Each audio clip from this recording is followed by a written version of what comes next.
एक समय की बात है, एक नगर में एक साहूकारनी रहा करती थी। उसके 7 लड़के थे।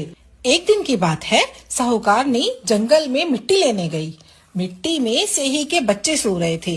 जैसे ही उसने कुदाल से मिट्टी निकालने की कोशिश की, उससे सेही के बच्चे मर गए। कुदाल को खून से सना हुआ देखकर साहूकारनी को बहुत दुख हुआ और वह बिना मिट्टी लिए ही वापस घर आ गई।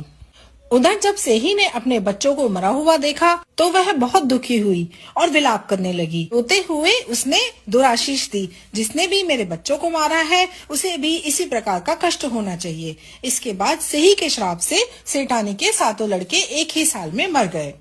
इस प्रकार असमय अपने बच्चों को मरते हुए देखकर सेठ सेठानी बहुत दुखी हुए और इस बड़े वज्र जैसे भारी दुख को वो सह नहीं पाए और उन्होंने किसी तीर्थ स्थान पर अपने प्राणों को त्याग देना उचित समझा। और यह सोचकर वे अपने घर को छोड़कर पैदल ही किसी तीर्थ स्थान की तरफ निकल पड़े। भूखे प्यासे चलते चलते वे गंगा घाट तक पहुँच गए। वहाँ जाकर वे मूर्छित हो गए और घाट पर गिर पड़े।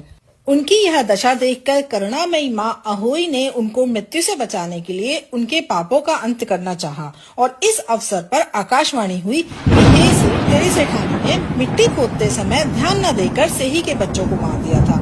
उसके कारण तुम्हें अपने बच्चों का दुख देखना पड़ा। अब यदि अगर तुम पुनः घर जाकर मन लगाकर गऊ की सेवा करोगे और अहोई देवी का विधि विधान से व्रत आरंभ करके प्राणियों पर दया रखते हुए स्वप्न में भी किसी को कष्ट नहीं दोगे तो तुम्हें भगवान की कृपा से पुनः संतान का सुख प्राप्त होगा।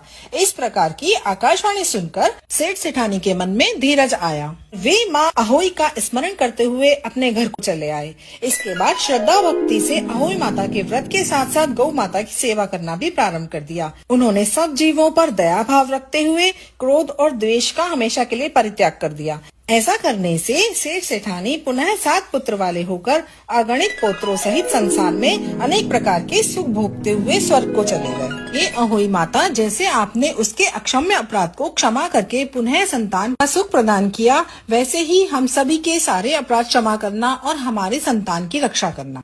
अधूरी को पूरी करना, पूरी को परिवार देना। बोलिए अहोई माता की जय।